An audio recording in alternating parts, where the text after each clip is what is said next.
കുറെ നേരമായല്ലോ. ഇനിയെങ്കിലും പറയാം ബ്രോ, നമ്മൾ എങ്ങോട്ടാ പോകുന്നത്? എടാ നമ്മളിപ്പോ ഒരു കോൺസേർട്ടിനാ പോകുന്നത്. എത്ര കഷ്ടപ്പെട്ടാണ് ഞാൻ ടിക്കറ്റ്സ് ഒപ്പിച്ചത് നിനക്കറിയോ? കോൺസേർട്ടോ? വേടന്റെ ആണോ?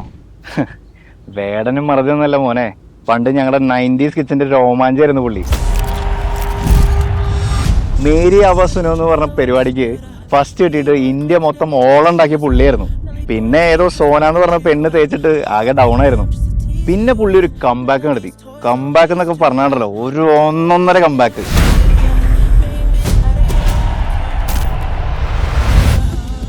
പുള്ളിയുടെ അടുത്തിറങ്ങിയ ആൽബംസിനൊക്കെ സ്പോട്ടിഫൈയിൽ മില്യൺസ് ആണ്, മില്യൺസ്.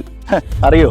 പിന്നെ അമേരിക്കയും UK ഓസ്ട്രേലിയയിലൊക്കെ ക്യൂ നിൽക്കുകയാണ് സെലിബ്രിറ്റീസ് പുള്ളിയുടെ കൂടെ ഒരു കൊളാബ് ചെയ്യാൻ വേണ്ടിയിട്ട്. അതാരാ? The global sensation Prakash Mathew. പ്രായം നമ്മിൽ മോഹം നൽകി, മോഹം കണ്ണിൽ പ്രേമം നൽകി, പ്രേമം നെഞ്ചിൽ രാഗം നൽകി, രാഗം ചുണ്ടിൽ ഗാനം നൽകി. അച്ഛാ, നീ എവിടെയാടാ? കറങ്ങാതെ വേറെ വീട്ടിലോട്ട് വാ. ഞാൻ എന്റെ ഫ്രണ്ടിന് കൂടെ കോൺസേർട്ടിന് പോവാ. കൺസേർട്ട് ഒന്നും പറ്റില്ല, വേറെ വീട്ടിലോട്ട് വാ.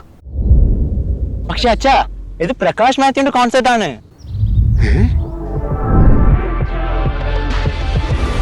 He is back.